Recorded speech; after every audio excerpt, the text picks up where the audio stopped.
Movie की शुरुआत होती है मनोज मसालेदार से, जो गाड़ी चलाता हुआ काफी उदास दिखाई दे रहा था क्योंकि मुंह पर उसके खून लगा था। कहता है, ना जाने वह पल कहां छूट गए, ना ने तुम क्यों रूठ गए। हम तो चाहते थे आपकी चाटना, पर आप तो हमारे ही मुंह पर मूत गए। है ना फैंटास्टिक। मेरा प्यार थी, मेरा जान थी, मेरा सब कुछ थी।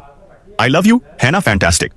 अब सीन फ्लैशबैक में जाता है जहां मनोज मसालेदार 14 साल का है और फ्रांस में रहता है। एक दिन उसके टाउन में अनाबेल नाम की एक एलईडी की आती है, जिसे देखकर मसालेदार पहली ही नजर में उससे प्यार कर बैठता है। अनाबेल भी उससे प्यार करने लगती है, जिससे उन दोनों में बहुत ही जल्दी आदान प्रदान भी हो जाता है। लेकिन उन दोनों का यह निबंध भी वाला प्यार ज्यादा दिन तक नहीं दिखता, क्योंकि एनेबल किसी बीमारी के कारण मर जाती है, जिसके बाद उसके गम में मनोज मसालेदार भी देवदास बन जाता है।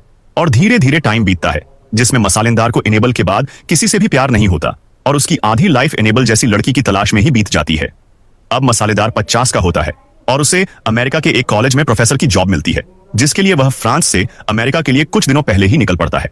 उसका एक चर्चा अमेरिका में ही रहता था, तो उसने उसका रहने का इंतजाम एक सॉर्लेट नाम की औरत के यहाँ पर कर दिया था। वो सॉर्लेट का घर देखने जाए, लेकिन उसको वह घर छोटा और गंदा होने के कारण पसंद नहीं आता। सार्लेट उसे फोर्स करते हुए कहती है कि तुम बस $20 देकर यहाँ रह सकते हो, साथ में मेरा गोदाम भी मार सकते हो। लेकिन वह उसके इस ऑफर को भी ठुकरा देता है, जिसके बाद सैगनेट उसको मनाने के लिए अपना बगीचा दिखाने ले जाती है, जहां मनोज मसालेदार की गंदी नजर सार्लिप की बेटी हैना फैंटास्टिक पर पड़ती है और वो शक लोहा यहीं पानी पानी हो जाता है, क्योंकि हैना फैंटास्टिक में उसे अपने बचपन का प्यार हैना बेल की छवि देती है, जिसकी तलाश में उसने अपनी आधी जिंदगी हिलाते हुए निकाल दी। आज वह लड़की फाइनली उसके सामने थी। इतना ही नहीं है, ना फैंटेस्ट भी उसी एज की थी जिस एज की है ना बेल थी, मतलब कि कच्ची कच्ची कली पेटी पैक वाला सौदा। खैर, अभी तक वो वहां रहना नहीं चाहता था, लेकिन हैना फैंटेस्ट का फैंटास्टिक सामान देखकर उसका मन बदल जाता है। उसका जंग खाया हुआ वह जरा अचानक से खड़ा होकर सलामी देने लगता है। आगे मनोज मसालेदार वहां रहने लगता है, जो प्रोफेसर के साथ एक राइटर भी था, तो वहां एक छोटे से रूम में रहकर अपनी नॉवल को भी पूरा करने लगता है और डे बाय डे हैना फैंटास्टिक की तरफ खींचने लगता है। उसे छुप छुप कर देखने लगता है, पर वह भी आखिरी खिलाड़ी थी। उसे अच्छे से पता था कि मसालेदार उसे मसलना चाहता है, जिसका फायदा उठाते हुए वह कभी छेड़ने लगती तो कभी उसके साथ गुंडी गुंडी बातें किया करती थी, तो कभी उसकी गोद में आकर बैठ जाती थी। अब मसालेदार को उसे इस तरह से सतना यह सब करना बहुत पसंद था, क्योंकि उसके लिए यह बिल्कुल वैसा था जैसे गंजा क्या मांगे, बस सर पर 2 बाल। खैर, यहाँ फैंटास्टिक अकेले नहीं थी जिसे मनोज मसालेदार से थी, बल्कि उसकी मम्मी सार्लेट भी मसालेदार को अपनी खटिया का खटमल बनाना चाहती थी। एक दिन हैना अपने स्कूल की तरफ से कैंपिंग पर जा रही थी, जिसे मसालेदार खिड़की से टक्कर तक ही लगाकर देख रहा था। हैना की नजर जाने से पहले उस पर पड़ती है और वह भागती हुई उसके पास आकर मधुमक्खी की तरह चिपक जाती है और जोर जोर से किस करने लगती है। आगे हैना के कैंप जाने के बाद सालेट अपनी मेड के थ्रू उसके लिए एक लेटर भिजवाती है, जिसमें सालेट कहती है, मनोज मसालेदार माय बेबी, मैं तुमसे बहुत प्यार करती हूँ। जब से मैंने तुम्हें पहली बार देखा था ना, तभी मैं समझ गई थी कि तुम ही वह रखवाले हो जो मेरी काली घटाओं की पहरेदारी करोगे। इसलिए तुम प्लीज मुझसे शादी कर लो, और हाँ, मन मत करना, वरना कुर्सी से कूदकर मैं अपनी जान दे दूंगी। अब मसालेदार भी पक्का वाला खिलाड़ी था, इसलिए वह उसकी बात मान जाता है और उससे शादी कर लेता है, क्योंकि हैना फैंटास्टिक के करीब रहने का इससे अच्छा मौका उसे कभी नहीं मिलता। खैर, मसालेदार ने सार्ले से शादी तो कर ली थी, पर वह कभी भी उसे मसलता नहीं था, उसके साथ 61-62 नहीं करता था, क्योंकि वो तो हैना फैंटास्टिक को अपनी पूरी हवस पूरी दिल दिमाग से जाता था। जिसमें सार्ले का जब भी अपने गहरे कुएं से नमकीन पानी निकलवाने का मन करता था, तो मसालेदार बड़ी ही चला से उसे नींद की गोलियां खिलाकर सुला देता था। इधर वह हैना फैंटास्टिक का कैंप से आने का इंतजार करता है। वहीं दूसरी तरफ सागले को अपनी बेटी और अपने पति के कांड के बारे में लुप्त भी नहीं पता था, पर वह कहते हैं ना, ऊपर वाले के घर में देर है सम्राट कीलवीस नहीं। और थोड़े ही दिनों बाद सार्लेट के हाथ मनोज मसालेदार की एक डायरी लग जाती है, जिसमें वो अपने और हैना फैंटास्टिक की रास लीला वाले किस्से लिखा करता था। साथ ही साथ उस डायरी में उसने साउरी वाली चेप किस्म की महिला बोल रखा था, जो सब पढ़कर उसे बहुत दुख होता है। तो वह मसालेदार के आते ही उस पर गरजने बरसने लगती है कि साले, मैंने तो तुझे जोनी लिवर समझा, पर तू तो जोनी सीन से निकला, 2 मुआ सांप निकला। तुझे यह घर चाहिए ना तो दूर राख पर। मेरी एक बात ध्यान से सुन, तू कभी हैना फैंटास्टिक को नहीं पा सकेगा, कभी उसके हॉल में गोल नहीं कर सकेगा। मैं उसे लेकर इस घर को छोड़कर चली जाऊंगी। जिस पर मनोज मसालेदार उसे समझाने की बहुत कोशिश करता है और उसके लिए ड्रिंक बनाने जाता है कि तभी इतने में फोन की घंटी बजती है। ट्रेन। अरे फोन उठा, पी है नीचे। मसालेदार फोन उठाता है तो उसे पता चलता है कि सालेट पर किसी ने गाड़ी चढ़ा दी और वह मर गई। जो सुनते ही वह भागते भागते बाहर आता है और देखता है कि बेचारी सार्लेट तो सच में टैप बोल गई, जो देखकर उसे काफी दुख होता है। पर इतना भी नहीं होता कि उसका दिमाग काम करना बंद कर जाए, क्योंकि उसके और हैना फैंटास्टिक के बीच में आने वाला कोई नहीं था। वह जैसे चाहे अपनी जिंदगी जी सकता था, जिस एंगल में चाहे खो खो खेल सकता था। आगे 1 महीने बाद वह हैना को लेने जाता है, जहां वह उसे इतने दिनों बाद देखकर फिर से उसके प्यार में पकड़न बन जाता है। कार में जाते टाइम वह उससे कहता है, देखो मैं तुम्हारी याद में लकड़ी के माफी कितना पतला हो गया हूं।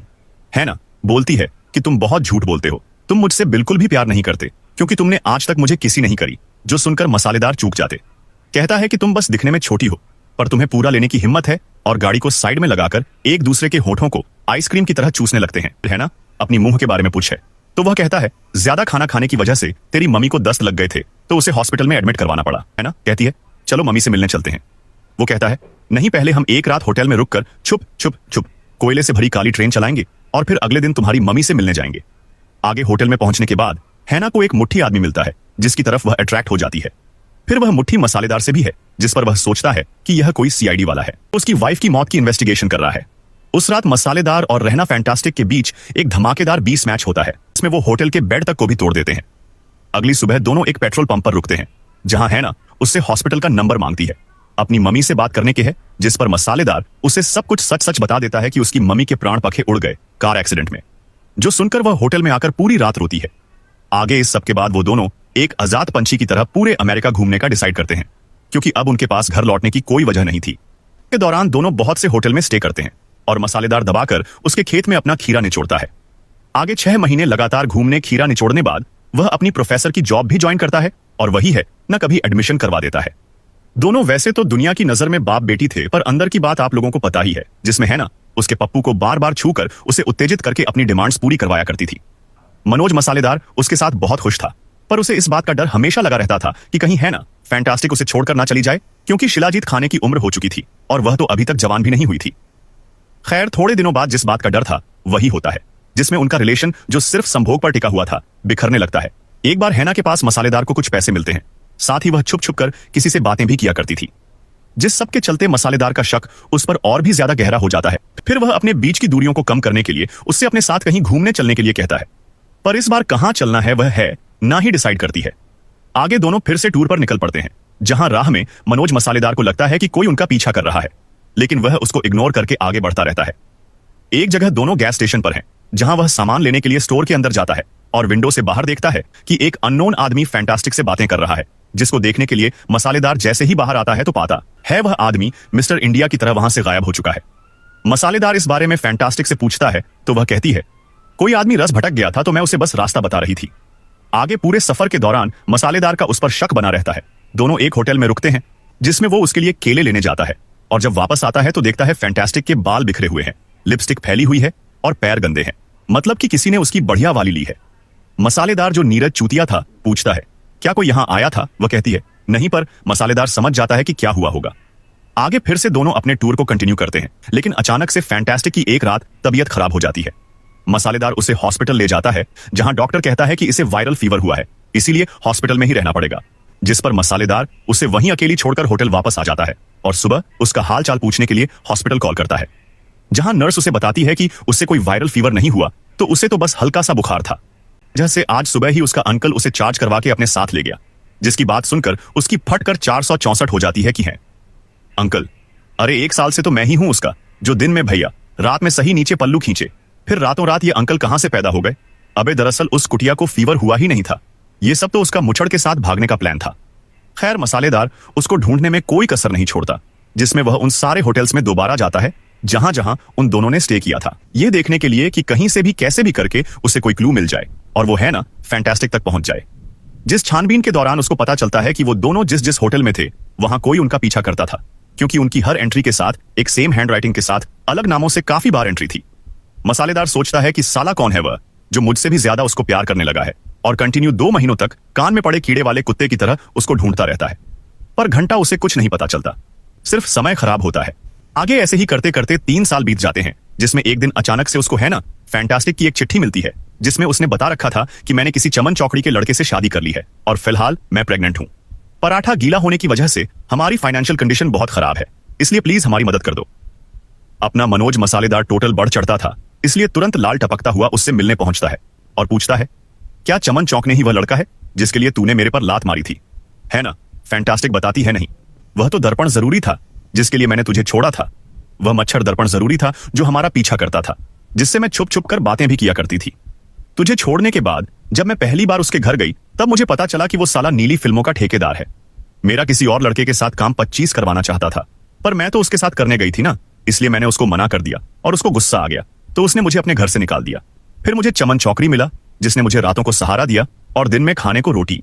जो सब सुनकर मसालेदार को दुख तो बहुत होता है, पर अभी भी वह सब कुछ भुलाकर उसे अपनाने के लिए बिल्कुल तैयार था। लेकिन वह उसके साथ चलने से साफ मना कर देती है, जिस पर मसालेदार सॉरी फील करके फूट फूट कर रोने लगता है, क्योंकि वह उसकी ऐसी हालत का जिम्मेदार अपने आप को मानता है। फिर वह उसे कुछ पैसे देता है और बाय बोलकर वहां से चला जाता है।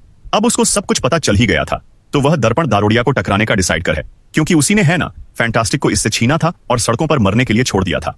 मसालेदार अपनी गन लेकर उसके घर पहुंचता है और उसे गन पॉइंट पर लेकर है ना फैंटास्टिक के बारे में पूछता है। लेकिन दर्पण दारोडिया एक दल्ला रोड मार्क किस्म का इंसान था, जो नई नई जवान हुई लड़कियों को प्ले में रोल देने के नाम पर उन्हें फंसाकर उनका मिसयूज किया करता था। इसीलिए अब तक ना तो उसे मनोज मसालेदार याद था और ना ही है ना फैंटास्टिक की याद थी, जिस पर मसालेदार गुस्से में आकर उसके साइड में घोड़ा दाब देता है, जिससे उसकी हवा ले जाती है। तो वह रट्टू तोते की तरह सब कुछ बक देता है कि यार मैंने तो है ना फैंटास्टिक के साथ कुछ भी गलत नहीं किया, क्योंकि मेरा तो खड़ा ही नहीं होता जब पानी तेल का कोर्स भी ले लिया मैंने। पर मजाल के लाठी ने थोड़ी सी भी अकड़ दिखाई हो। अब मसालेदार बहुत गुस्से में था, तो दर्पण दारोडिया उसे शांत कराने के लिए अपने घर पर रहने का ऑफर देता है। कहता है, भाई मेरे पास कांची कांची सील पैक लोडियों की लाइन लगी पड़ी है, तू जिसके भी खेत में चाहे अपना हीरा निचोड़ सकता है, तो बता क्या विचार है तेरा। मसालेदार तो मसालेदार था, उसे उसकी ऐसी गंदी मानसिकता पर गुस्सा आ जाता है, क्योंकि वह है ना फैंटास्टिक से सिर्फ जिस्मानी ही नहीं रूहानी प्यार भी करता था। इसीलिए वह दर देवरिया की लाइफ सेट कर देता है, इससे उसके पीछे पुलिस लग जाती है। और यही वह सीन है जो मूवी के शुरुआत में था, जिसमें मनोज मसालेदार उदास नजर आ रहा था। खैर, वह भागने की झाड़ भर भी कोशिश नहीं करता, क्योंकि अब उसकी लाइफ का कोई मकसद ही नहीं बचा था। जेल में 16 नवंबर 1950 में किसी बीमारी के कारण मनोज मसालेदार की मौत हो जाती है, और इधर है ना फैंटास्टिक भी नेक्स्ट मंथ अपने बच्चे को जन्म देते हुए निकाल लेती है। जिस कहानी से हमें यह सीख मिलती है कि अगर किसी कारण से आपका सच्चा प्यार आपको छोड़कर चला जाए या ऊपर वाले के हवाले हो जाए, तो उसे किसी और में ढूंढना बंद करो, वरना जिंदगी भर सिर्फ दुखी पाओगे। ढूंढोगे, रब्बीना टंडन मिलेगी, रानू मंडल।